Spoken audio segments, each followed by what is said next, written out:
All right. Again, welcome everyone. We're extremely excited that you've joined us for this very important topic of parts markup. I'm John Heller, product marketing here at PartsTech, and we'll be bringing together with you our guest who I'll introduce here in a moment, Cecil from the Institute. Couple of housekeeping items. We'll use our chat function in this webinar to allow you to post your questions there. We'll be monitoring these questions as we go along. I know a lot of you will have questions as Cecil goes through this information. So please put those in our chat box and we'll do our best to get to as many of them as we can during the course of this conversation. So a brief intro about PartsTech. For those of you who are new to PartsTech, we are a platform that makes it fast and easy for auto repair shops to find and order parts and tires across all of your suppliers in one lookup. We are completely free to get started, no credit card required, and we allow you to connect an unlimited number of suppliers through PartsTech so you can quickly find and order the parts you need across multiple suppliers at once. We recently ran a survey and found that nearly 67% of shops are leaving money on the table when it comes to profit on parts. That is an astounding number, especially as many of us are looking for ways to save money, make more money in today's economy. A very important topic. And so as we put this report together, we thought, hey, let's really dive into this a little bit deeper and let's bring in an expert who can shed some light into maybe what the thought processes are around getting started with a parts markup strategy. It's not as big and cumbersome as many think, and hopefully Cecil will show us how easy it is to get on your path to better profit margins on your parts.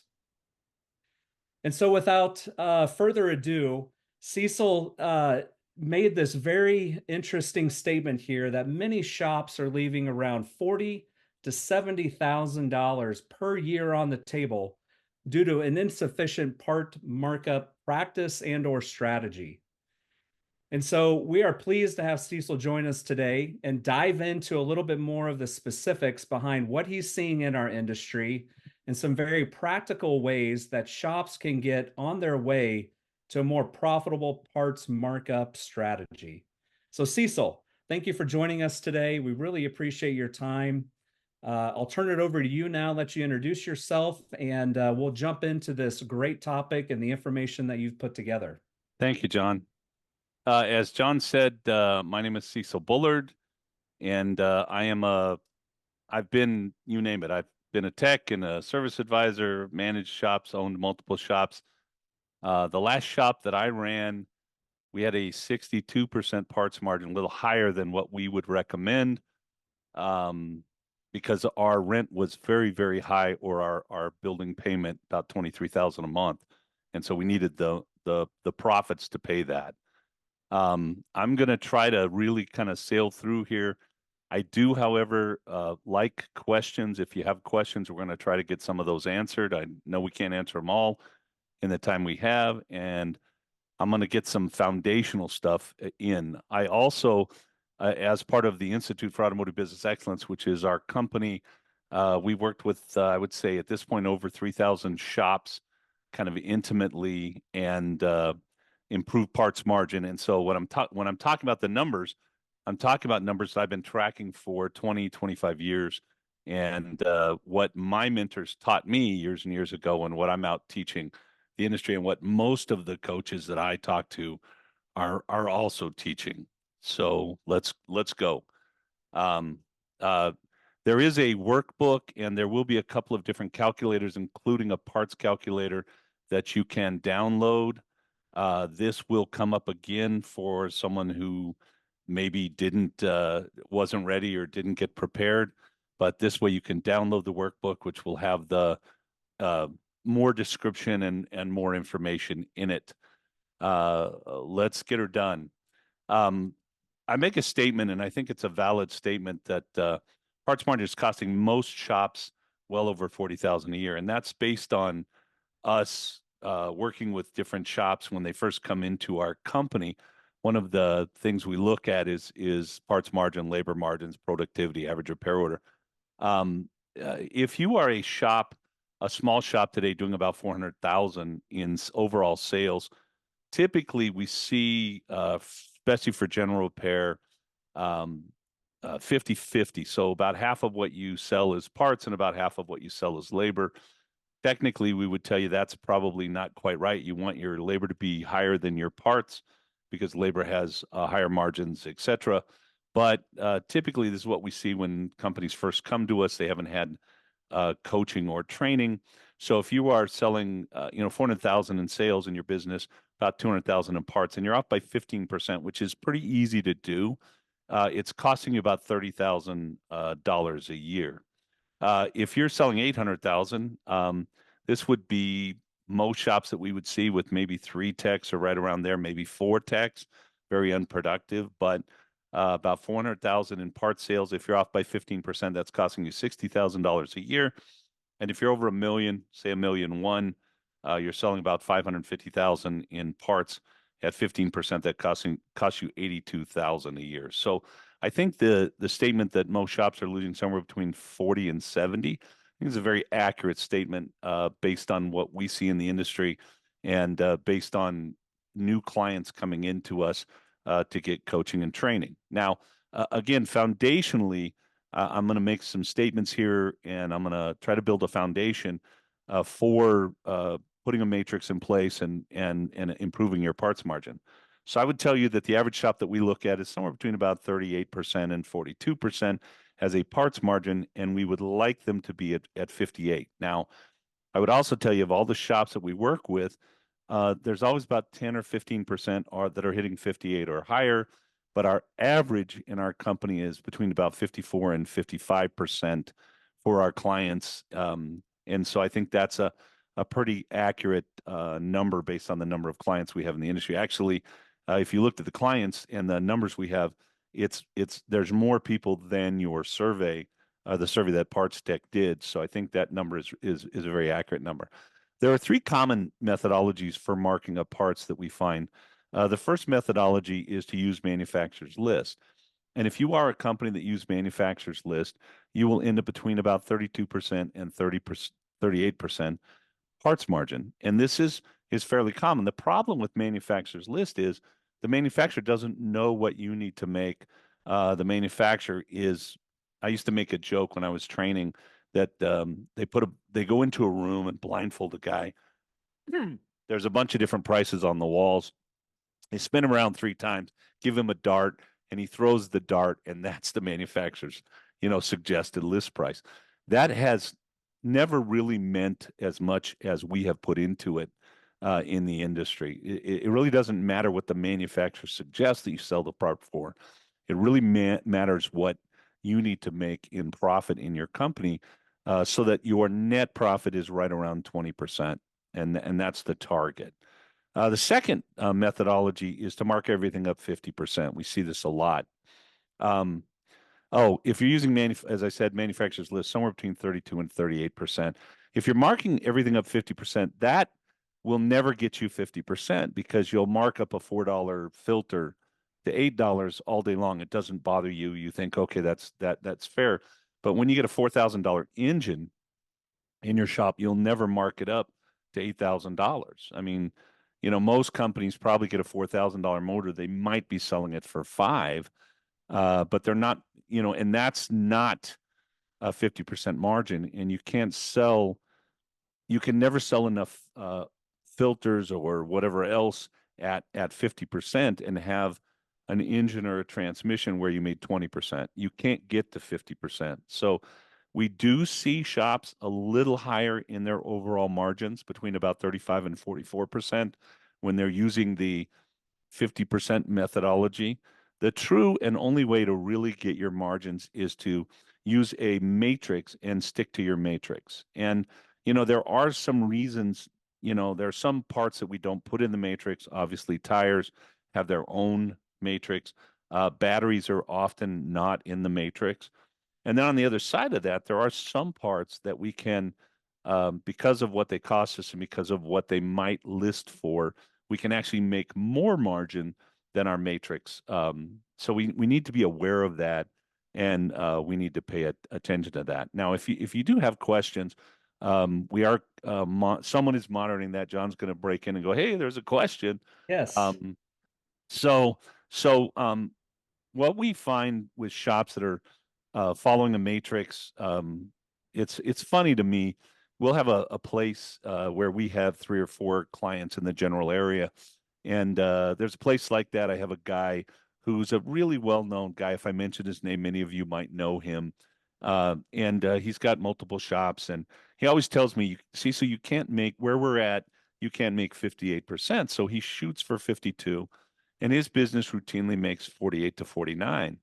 The only problem with that, from my point of view, is that I have multiple other shops in and around him that are making 58%, 59%, and even 60% parts margins. So really, what you can mark your parts up for is not necessarily based on what the customer is telling you, or that feedback that you might be getting. It's mostly in here, in your head. And if you don't believe that your clients are willing to pay, they'll never pay. Cecil, Um, yes. we Question. just had a great question come in, right around that topic here. Someone is asking the question or making the statement perhaps of yes, but my customer states that my parts are very expensive.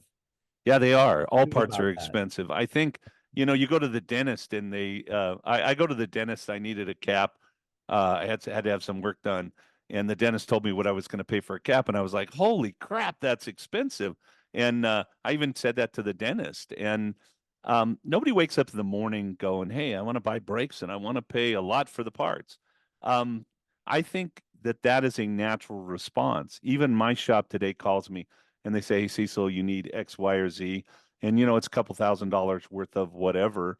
And my first reaction is, dang it, that's so expensive.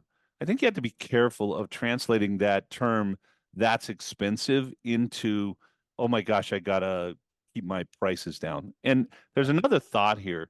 Um, what if you did raise your margin, say by 10%, your parts margin? Let's say you're currently at 33%, and your average repair order is, say, $500. So $25 of that, half of it, 250 would be parts, and 250, say, is labor. And if you raise your parts margin by 10%, you would have a $25 increase. So your average repair order wouldn't be 500, it would be 525. And what I explained to you, and I believe me, I've been at the counter. I currently have, I don't know, hundreds and hundreds of businesses that we work with that get it done all day long. um, that would equate to 525 for your customer. Now, tell me, what decent customer? I mean, not the guy that comes in and always argues with you about price, or the guy that you don't really want or need, that eats your time up. But what would a customer that would buy at 500, would they say no at 525? And the answer is no, they would not. I cannot tell you how many times we've been in a seminar and said, I've been doing coaching for more than 20 years. And every seminar, I'm like, raise your labor rate. Every seminar. And many of you out there, you're going to say, yeah, yeah, that's what all coaches tell us to do. Well, it's easy. Number one. Number two, we're already underpriced as an industry. We have had thousands and thousands, tens of thousands of shops go home and raise their labor rate, 5, 10, even. I had one guy raise his labor rate almost $50 an hour, Yeah. and none of them chased away a bunch of clients. I mean, most of them will say, I don't even know who left. And they probably lost a few clients, but those are the bottom, 1% or 2%, which are the ones that won't let you make money, that eat up your life. You go back to Pareto's law. So yeah, parts are expensive. Milk's expensive.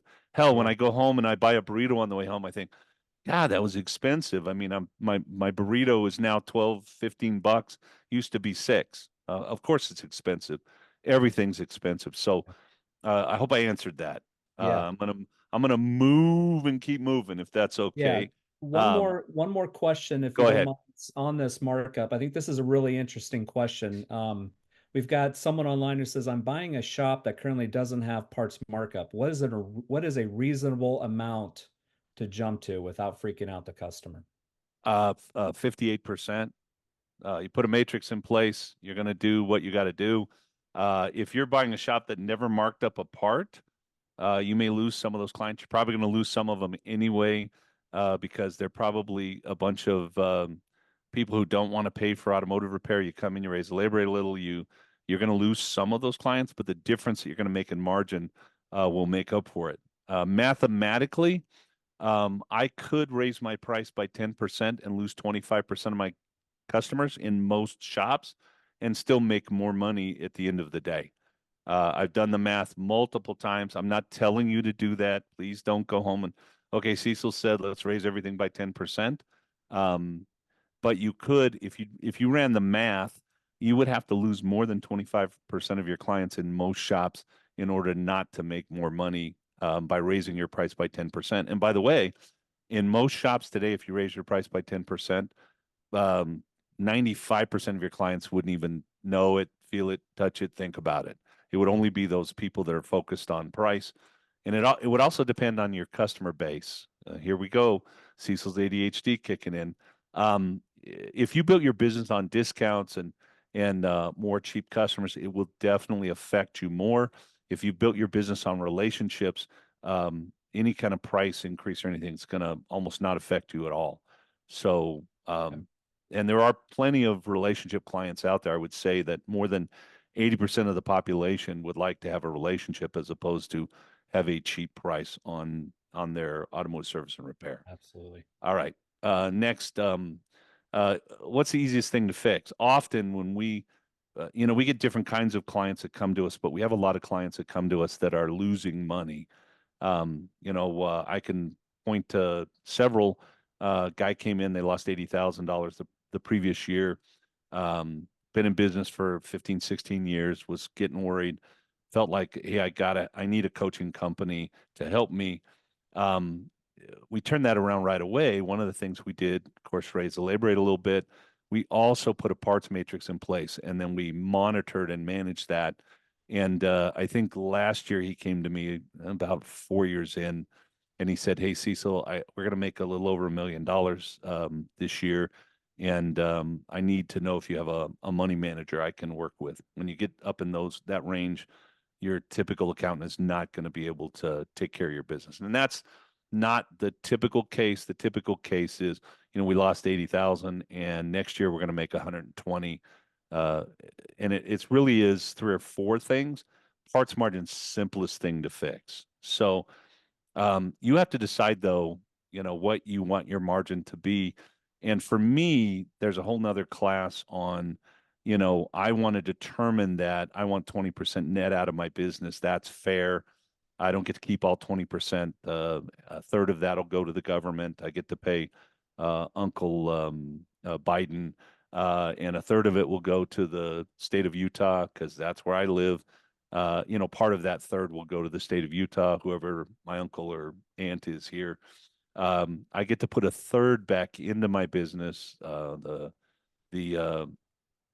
parking lot needs to be resurfaced, refinished. The roof might need repair. I might need equipment, etc. And then I get to keep a third. So in a way, if I earn 20%, it's like me making 8% on an investment that I might put my money into. So to me, that's fair. You have to determine what's fair for you. If you need help with that, love to talk to you and help you understand what's fair and what it ought to be.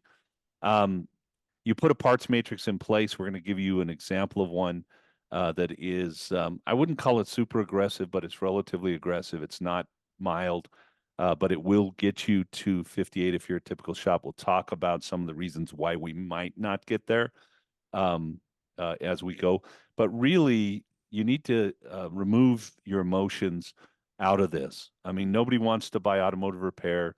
Frankly, I don't want to go buy groceries. I like to eat, but I hate paying for groceries. I don't want to go to the dentist, but I go to the dentist. I don't want to go to the doctor, but I go to the doctor. I don't like the price of gas, but I'm going to go fill up my truck on the way home today. And I'm going to pay it. And I'm going to say, wow, that's a lot of money. Actually, last time I was at the gas tank, I said, thank you, Uncle Biden, for these wonderful gas prices. And we need to get rid of all our emotional attachment. The fact is, I didn't build the car. I didn't buy the car. I didn't get the value of driving the car. I didn't break the car. It ain't my car. And there are too many shop owners, too many service advisors that are really afraid of the client. They're afraid the client won't love us. They're afraid the client won't like us. We need to learn sales skills, tactics, unique selling proposition. How do I build value around my parts and my labor? And how do I help the customer understand that while it is expensive, it is the right thing to do and the right way to do it. And we have holy smokes, I'm putting together a big class for SDX, Worldpac's big event. Can't wait. Also, I need to understand the difference between markup and margin. If you've confused those two things, it's probably costing you that 40,000. Markup is the multiplier that we use. So I might buy $1 part, sell it, multiply it times 4, and sell it for $4. And margin is the difference between what I bought it for, the dollar, and the $4. That's that $3 that I made. That's margin. We're going to do a little math a little later. I want to get to the matrix, but I also want you to understand that when I'm planning my business, I'm literally saying to myself, I want to have a certain amount of my money go to parts expense and labor expense. It's not really a budget, but by doing that, I get margin. So this is a shop with 3 techs. Their effective labor is about $120. If their three techs do 1,960 hours, which they have the capacity to do 2,080 if they work every week, but they won't. They will do 1.24 million in business with that effective labor rate. Now, in this shop, 2 things happen. They focus on their productivity, so they're well, 3. They make sure their techs are 100% productive. That's another class. They price themselves with their labor correctly, and then they religiously follow a parts matrix. And I say religiously because that's almost what you have to do. When you have someone that's religious, you have someone that will come to you and even though you might be one religion and they're another, they're going to tell you, you need to change, you need to come here. You need to be kind of have a religious, we're going to follow our matrix, and you need to manage that. So of my total sales, I want my parts expense to be about 18%. For rounding math off, making it easy for Cecil, if I did $1 million in sales, I would have 180,000 to pay my, the people I buy parts from, Worldpac, Napa, CarQuest, wherever I buy my parts. And the way I make my margin is by only paying 18%. And I don't do that by telling the vendor I only have X to pay for that part. I do that by marking the part up properly and following a matrix. If I follow a matrix and I earn a 58% margin, then what's going to happen is I'm going to end up with 18% of my money going out for parts that year. Labor loaded, that's that little L, would cost me about 20%. So in this business, I would have about $248,000 to pay my technicians. Loaded is FICA, FUTA, workers' comp, everything. And my margin on that would be about 64%. And that would give me a cost of goods. What does it take for me to produce 1 hour of parts and labor of about 38% and a gross profit of 62? So that's money left now to pay me. That's where my salary comes from in fixed expenses. Money left to pay the banking costs and the rent and the insurance and the truck and the gas and et cetera, the utilities.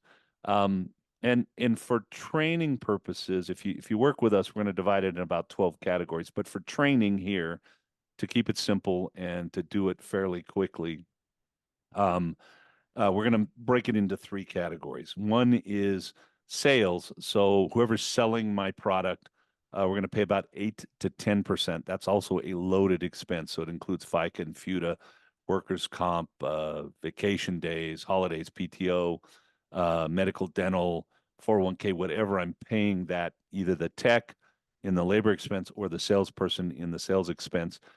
So here I would have $124,000 to pay a salesperson or one and a half or one and an assistant. Um, then I would have a marketing expense somewhere between 6% and 9%, depending on am I growing my company or not. And then last but not least, I would have my fixed expenses, which again is my rent and utilities and my salary. Anyone supportive, the guy that cleans the floors or the gal that does the bookkeeping is in the fixed expense, or the guy that does the bookkeeping and the gal that cleans the floors.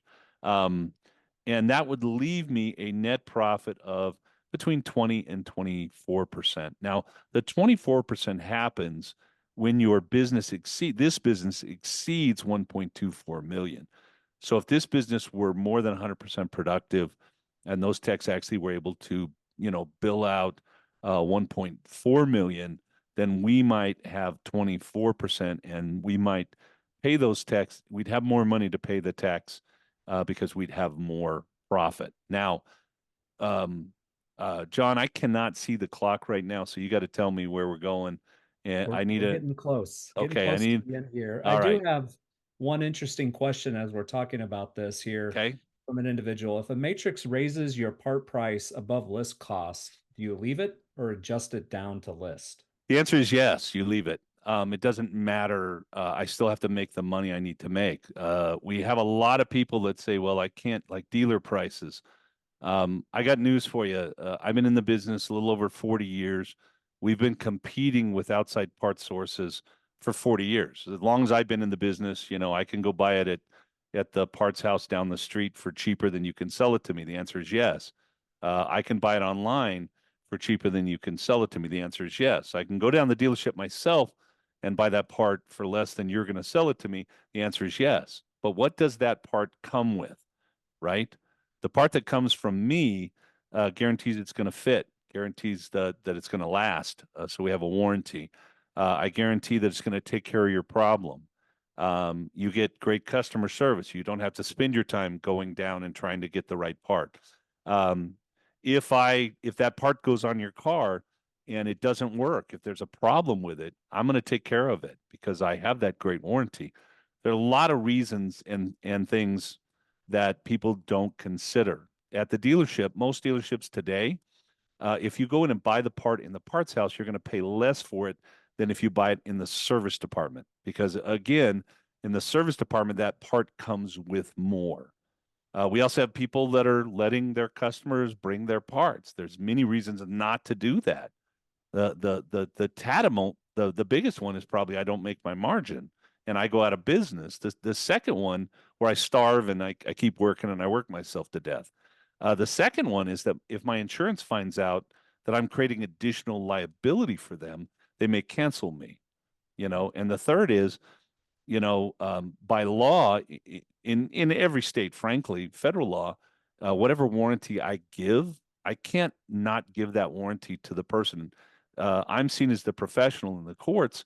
So a judge will say, well, you were the professional. Why did you put that part on? You should have known it wouldn't be a good part. So there's lots of reasons. Yeah.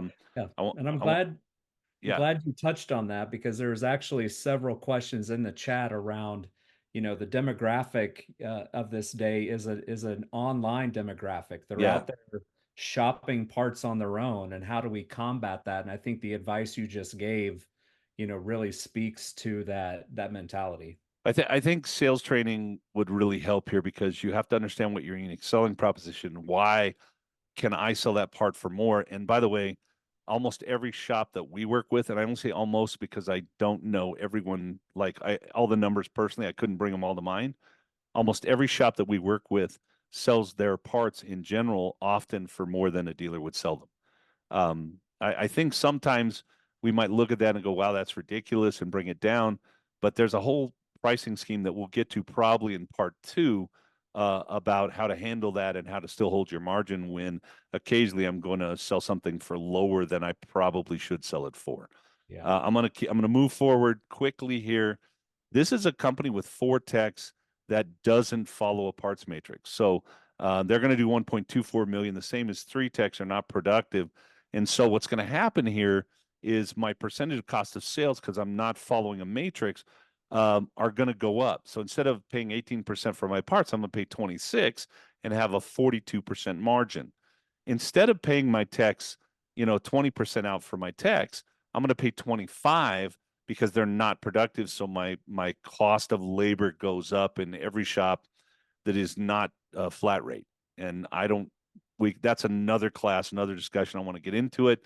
I'm not in favor of flat rate. Frankly, we build other type pay plans today. But if you do this and you're not following a matrix, or you're too emotional, and your people aren't productive, which is the average shop, 72% productivity in the average shop, then your cost of goods is 51% instead of 38, and your gross profit is 49. This is more typical, right? And this is what we see with shops coming in that have never had education classes. They don't know how to do this, right? And so we help them fix that, because my sales expense then goes up, because when I have more cars here and more techs, one service advisor cannot handle that. So I have to hire another person, buy another computer, have another kiosk, have more parking, blah, blah, blah. Everything goes up because of that. My marketing actually goes down because I don't have any money in the bank. So I cut my marketing when I really need that to kind of build my business and keep it consistent. And then my fixed expenses go up also, because when I have more people, I need more stuff, right? And so now I have a 3% net. Now, 5 years ago, the average net profit in the industry was 3%. Today, it's about 4. It's just a little above 4. When it should be 20%. And I just want to make sure that everybody understands this is not a problem of cost. Most shops do really well with what their costs are. This is a problem of margin. It all happened above the line between parts and labor. And if parts is half of what I sell, or 45% of what I sell, and I give away 15% because I don't know how to not do that, it could cost me $80,000, $40,000 for a small shop. $40,000, a lot of money. It can make a big difference. Um, Now, this is the matrix that we use for most of our shops. And this is the matrix, I think, John, that we've worked with you guys on. Correct. And there are different matrices. I have a different matrix for, say, diesel. And as you can see, I have a different matrix for dealership parts. So with my parts, I buy, oops, back up, Cecil. I hit the wrong buttons. Um, with my parts, like I buy from Worldpac or Napa or whomever, if I buy a $2 part, I sell it for 8. That's a 4 times or 400% multiplier markup, and a 75% profit margin. And what I really want to do, kind of, if I could, is look at the average cost of the average part. And if you were to look at that, it's probably today in a shop, it used to be 26 bucks. Today it's probably around 50, 55. And so you notice that the 50 to 100 is a 60% margin, because if you have some parts lower and some parts higher cost and lower margin, where's the balance? And if we want 58%, we have to make adjustments kind of to our matrix. Dealer parts matrix is it's a little it goes down a little faster, and it goes down a little further. If you're buying about 20% of your parts from a dealership or less, and you're buying, 80% from other sources, which we call jobbers mostly, this matrix will get you, if you follow it 95, 97% of the time, this matrix will get you 58% in your business. And then, I think we're getting close to the time. I'm looking Yes, at my we're watch. So I'm gonna let you, John, take over from this yeah. point. Hang on, I'm gonna go one more. If you didn't get the matrix, if you didn't get the workbook, you can do that. John, I'm gonna let you ask a couple more questions, and I think we're gonna stay a little longer after you're done for a minute, and then we're gonna answer some more questions if we need to. And then there's a great part 2. Believe me, we haven't even scratched the surface here yet. So you want to be at part 2 also. Absolutely, absolutely, Cecil. And I know, we've looked over the material. This is just scratching the surface, I think, of what's available here to really help shops take a hold of an effective markup strategy. So I'm excited about this. I think we've got to continue the conversation with you. Let's get something on the books here and keep this conversation going. We Um, will, and I'm sure you guys will have an announcement here in the next couple of weeks for part two. And we'll also run that through our people, and everyone that is here and signed up, we'll make sure they get that announcement. Absolutely. You want me to hand this back over to, there you go. You took it. There you Right. go. All right. So, yes, do thank you all. I'm going to just close out here a little bit with Parts Tech, and then I want to be respectful of everyone's time. We did say this was a 30-minute webinar, obviously, so much information to pack into it. We are going to stay online for a little while longer after I wrap up here and do a live Q&A with Cecil. I know there's a lot of great questions in the Q&A session here that I'd like to address.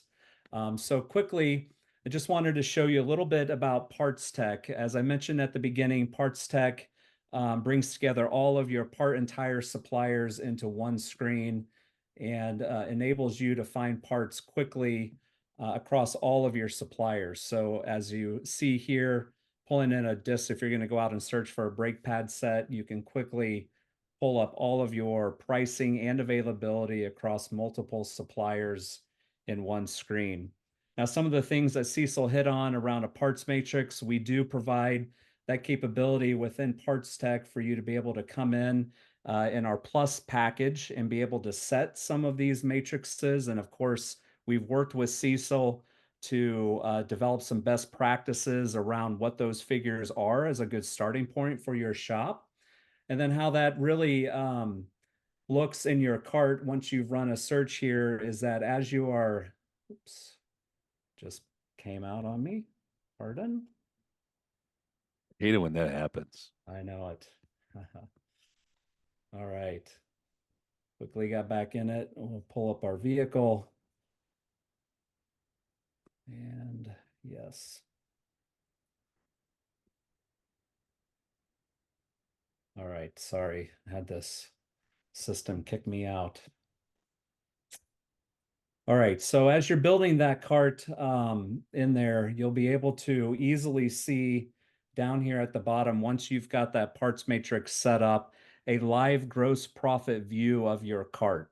So this really gives you sort of that real-time data of how you're tracking in this quote that you're putting together for a customer. John, I have to say something here because I'm looking at over here on the right here, and it says my cost. It looks like my cost was $35, and the list price on this is 45. So I'm making basically 25% here. That's actually less than 25%. You make 25% profit on your parts, you're not going to be able to pay your bills. You're going to be hungry. Exactly. So that's one of those examples of, look, and the funny piece too there, just gotta, sorry, um, in the marketplace, I've got shops selling brake pads at $125. I got other shops selling them at 50. Um, if you know how to talk to your customer, build value, you can get this done and you can make a decent living. Sorry, go ahead, John. Absolutely. No, that's great. Um, all right, so just to wrap up here, we'll pop back in here. Start this back up. As we mentioned, we're going to continue this conversation with Cecil. Um, we want to thank you for your time. I think there's been a lot of valuable information that's been presented here. Got a couple of QR codes up on the screen to find out some more information. We didn't have a chance to share it, but the team here at PartsTech, in coordination and partnership with the Institute, have put together a web page kind of walking through some of this helpful information. Cecil's got some information for you to download as well. And so hopefully you'll find this very helpful for your shop. And if you found value here, we do a complimentary evaluation, and I promise you we won't pound you and pound you, but we'll be happy to do a complimentary evaluation of your business and your finances and tell you where you can improve. All right, thank you. All right, for those who are willing to stay on, I know we've still got a lot still here in attendance, so and a lot of great questions in the Q&A. We'll get to some as much as we can, maybe here over the next 5 to 10 minutes, or according to people staying on. Cecil, question here: do you feel it's more important or profitable to increase your labor rate or do the parts markup? I think you got to do both, frankly. We've had lots of shops do both at the same time, no problem. Labor's going to have a higher margin probably, but if you're giving away 40,000 in parts, why would I let that go? I mean, I might be giving away 40,000 in labor too. That's $80,000. If you want to do one before the other, parts matrix is really simplest because labor productivity also is an issue. So just raising your price may not get you where you want. You have to deal with the systems processes for productivity in your business also. Got it. Here's another interesting one. I have a parts matrix, but what is hurting the overall markup is oil changes. We do a lot of oil changes and do thorough inspections and get upsells, but we keep our oil change prices steady, so our markup is low. What would you recommend? So we're gonna talk about this in part two, but I'll answer it briefly here. If you go to Walmart and buy products from Walmart, they know what you're gonna buy. They know you're gonna buy three products. They know what the pricing, what's gonna cost you when you walk out, and they know what their margins are gonna be. You're gonna buy a discounted item most likely, and then you're gonna buy two higher priced items. Like you might walk out with a soda that costs you 2.90 or 2.50 that you could have bought at the grocery store for 50 cents if you bought it in the giant pack. Um, and so it's really about balance. If you're going to do something that is less expensive, like an inexpensive oil change, um, first of all, you could change the name of that. You could present it a little differently as a oil service or a minor service. You can up the pricing a little bit, which will get you some margin. And then secondly, on the other items in your business, the other parts things, you have to move the margins up a little bit because, like, let's say I'm selling, I don't know, 5,000 different things in a month, and I don't know, 300 of those are cheap or inexpensive oil changes, and I'm not making much margin on those. Well, I have 4,700 other items that if I just raise the price by 1 or 2%, that would balance that out and still get me the overall margin. So if you're doing this right, you're actually looking at your overall margin at the end of the day, into the month, probably at least quarterly, and you're making adjustments to your matrix. So, and if you've decided, hey, I want to be very cost effective on say 10 things, because I think the marketplace that's really important. That's fine. Be cost effective on those, but raise your margin on the other items. That's the part that gets missed by small companies. It doesn't get missed by big corporations because if they don't make margin, then they're out of business. That's what I would tell you. Plus, I'd go in and look at your oil change. Average oil change, even at some of the least expensive places here in my town, is probably about $89. And nobody's doing the, $39, $29, $49 oil change anymore. So you might be able to move the oil change price up by 10 or $15 and mark up some of your other items a little bit. And then all of a sudden you've moved your parts margin by 10% overall and made yourself an extra $30,000 this year. Absolutely. We've got several questions. I'll try to kind of summarize into one. A lot of interest in understanding what your response would be around how do you handle the difference between aftermarket parts and dealers? So, question: are you using the same matrix for aftermarket parts as you would with dealers, or a less aggressive part for dealer parts? I have two different matrices that you saw in the workbook, and you'll see with PartsTech online, and that if you download our stuff, you'll get. Our dealer matrix in my shops was a little different, where at the bottom in very small price parts we had really high margin, but we had less margin on some of the higher price stuff. And again, you have to balance it because if you're buying 30 or 40% of your parts from a dealer and you do that, then you're not going to have the margins you need. So you have to pay attention to that. So yes, most of the shops that we work with probably use three or four different matrices or matrices. Uh, uh, but I do have shops really, frankly, that use one matrix and they do it for all their parts and they do just fine. They don't struggle, they don't lose a bunch of jobs because of it. So you can do either one. But most shops today probably have two or three or maybe four matrices. Obviously, we have a different one for tires. Okay, yeah, and that's a great clarification to make. One thing I'm looking through, a lot of the questions are asking, does your gross profit recommendations include tires, or do you do it differently there? Tires, I've worked with a lot of different tire stores over the years, and it's funny. One of the more local guys, three tire stores, we started the tire margins about 23%. We wanted to have 40, frankly, and all of his people told me I was nuts. At the end of a year, we were actually at 38%, and we didn't lose a bunch of clients. So we were able to. There's ways to do that around tires. Most of the shops that I'm dealing with are probably looking for a 35 to 40% margin on tires. If you're an automotive shop and you're not a tire store, the customer's buying tires from you mainly as a convenience. They're there, they need tires, they know they're going to pay a little more from you. You can be a little more than the discount tire guy down the street. If you are a tire store, there are other methodologies that we can move margins up by 10, 12, percent on tires that have been very successful. So yes, tires have a different matrix, but at the end, depending on, again, if I'm a tire store where I'm selling 50, 60, 70% tires, then I'm never going to have a 58% margin. If I'm only selling 10% tires or 15% tires, then I want you to have a 58% gross margin. And I still want, either way, I want you to have a 20% net. Great. Well, I think we've got time for one more question. I apologize to everyone. There were so many great questions in here. We could literally probably spend the next hour answering, but we are going to be back with a part two where we hope to answer more of these questions and also do another Q&A. Last question here, Cecil, how do you know if your market can handle it? Can you price yourself out of business? I've never in my entire life priced anyone out of business. I've never seen it. When I ran my last shop, we were in a fairly wealthy area, but we were $58 higher in labor rate than any other shop in town, and we were the busiest shop. Of all the shops I work with and that I've had experience with, the shops that have higher labor rates and fall in higher parts margins actually have a better, steadier, more profitable business. Um, I had a guy. We went in and put a matrix in place, and we actually raised the labor rate about $8. 6 months of really great progress.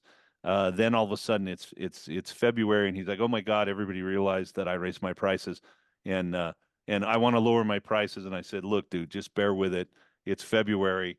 And and all of a sudden, he just raised his labor rate another $15. If your customer is leaving you, they're not leaving you based on the fact that you're $5 more than somebody else on a part. They're leaving you because you didn't build the value for them where they believe that they're getting what they need from you. Um, uh, we have a really inexpensive grocery store in town, Dinner Cans. You do all your own stuff.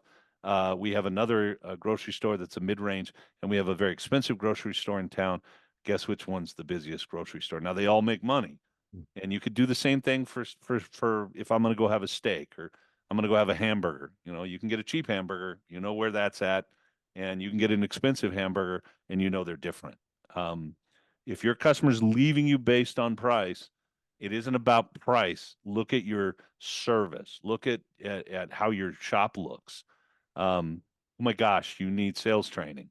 You need they're not leaving you based on price. So no, we have never priced a shop out of business in any area ever. And I'm also just on this point. Someday I'm going to write a book, and it's going to the title is Cecil, You Don't Understand, because I have been in almost every city in the United States. I swear to you. Um, and everywhere I go, someone says, "Well, you don't understand my market," or my clients are different than other clients. No, they're not. They want value. They want to understand what you do for them. They want a relationship. They want to know that when you do that job, it's going to be done correctly. They want to have a good experience. If you look at all surveys, convenience and trust are at the top of the survey, price is at the bottom. So if that's where most people go, and I would tell you 90% that's where they go, there's plenty of people for me to make a good living on that want what I have, which is, again, we're not the cheapest coaching company. We just happen to be the best.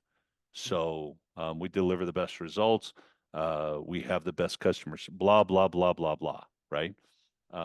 So again, man, I could go on for an hour on that. That's That's great. all. That's all you Well, get, John. we'll continue this conversation. Cecil, it has been fantastic to have you join us today for this conversation.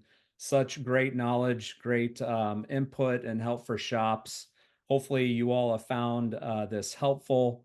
Again, I apologize we didn't get to all the questions, but please come back for more in part two, and we'll dive into more of the specifics of the calculator, looking at some of these different strategies, as well as what are some simple steps you can start taking to really make some progress in this area. I Again, promise you, I- we'll get to all that in part two. So be there. that's right. Again, we've got the info up on the screen. We will send this recording out. Even if you missed this webinar and you registered, we will send this out. Again, if you're looking for a better way to order your parts, PartsTech is your solution. We put all your suppliers on one screen. Cecil and the Institute have put together some fabulous materials, and they have coaches standing by ready to help you improve the profitability of your shop as well. Thank you all. Appreciate your time. Have a great rest of your day. Thank you.